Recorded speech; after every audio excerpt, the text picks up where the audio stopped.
Bonjour à tous et bienvenue sur Shagaratech. Aujourd'hui, nous allons plonger dans le design pattern builder en Java. Si vous avez pu créer des objets complexes avec de nombreux paramètres, alors ce design pattern est fait pour vous. Regardons plus en détail de quoi il s'agit. Le pattern builder, c'est un modèle de conception de type créateur qui nous aide à construire des objets étape par étape.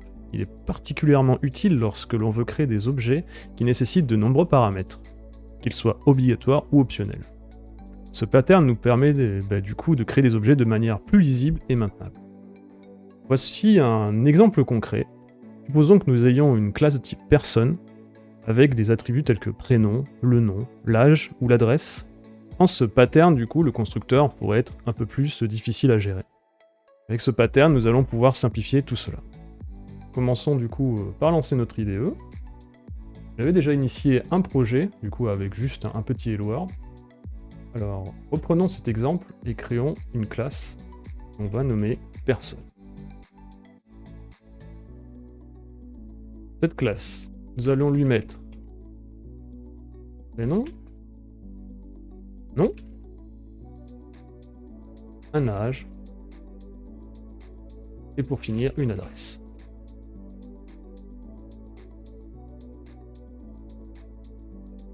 Nous allons lui créer un petit constructeur privé que nous enrichirons juste après. Avant cela, créons les accesseurs liés à nos attributs. Donc, générons getter. Voilà. Donc là, à partir de là, en fait, notre IDE va râler parce que tout ça, c'est pas initialisé, c'est bien normal. Mais nous allons initialiser tout ça dans le constructeur juste après. Mais avant, concentrons-nous sur notre classe intégrée à cette classe personne que nous allons appeler builder. C'est une classe statique. Nous allons voir ça en détail pourquoi après.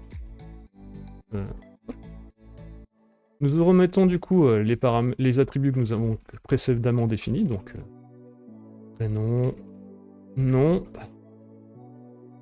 âge, ainsi que adresse. Et à partir de là, en fait, nous allons créer des méthodes pour définir chacun de ces attributs.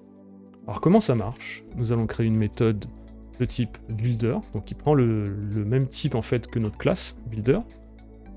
Nous allons faire set prénom en lui passant en paramètre un prénom. Et ici, nous allons tout simplement setter notre prénom avec notre prénom que nous avons en paramètre. Et nous allons retourner 10 qui correspond à notre builder ici. Ça sera quand même beaucoup plus limpide une fois que nous ferons le test dans la classe main. Donc à partir de là, nous faisons exactement la même chose pour chacun des attributs. Donc là, en l'occurrence, nom, nom, this.nom et nom. On retourne toujours notre this.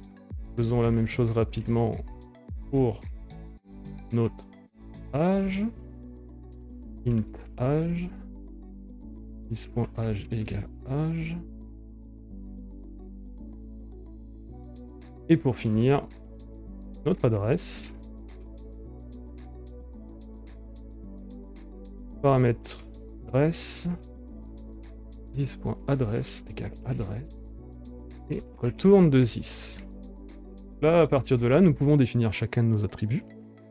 Mais nous, ce que l'on veut, c'est pouvoir créer un objet de type personne. Donc pour ce faire, nous allons enrichir avec une nouvelle méthode que l'on va appeler, qui va retourner une personne, et que l'on va appeler build. Qui va être juste chargé, lui, de retourner un new person de this. Donc à partir de là, il va nous râler dessus, et c'est bien normal. On s'est dit, mais c'est pas normal. Notre constructeur qu'on a défini, il colle pas avec ça. Donc à partir de là, notre constructeur privé que nous avons défini ici, nous allons lui passer notre builder, tout simplement. Et il faut savoir tout simplement qu'il va falloir initialiser en fait tous les attributs qui sont en rouge ici avec notre builder. Donc concrètement, ça se caractérise par this prénom égale builder prénom. Pareil pour le nom. Pareil, notre âge. Et pour finir, pareil pour notre adresse. Adresse. Voilà, donc à partir de là, notre builder il est 100% terminé. Nous allons pouvoir le tester dans notre main. Donc pour ce faire, hop, on va déjà supprimer ça qui ne sert plus à rien.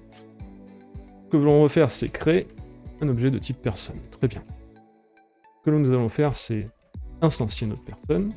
Et nous avons besoin de notre builder. C'est notre builder en fait qui va vraiment créer notre objet. Donc là, si on fait ça, il va dire, bah non, ça va pas du tout, concrètement, moi je m'attends à une personne et pas un builder. Et c'est bien normal parce qu'il va falloir setter, du coup, à ce moment-là, bah, tous les attributs que l'on veut. Par exemple, on veut un prénom, on va l'appeler chat. On veut un nom, on va l'appeler tech. On va lui mettre aussi un âge, allez, 18, pourquoi pas, et une adresse. 12 rue des petits chats. Là, c'est un int qu'il voulait.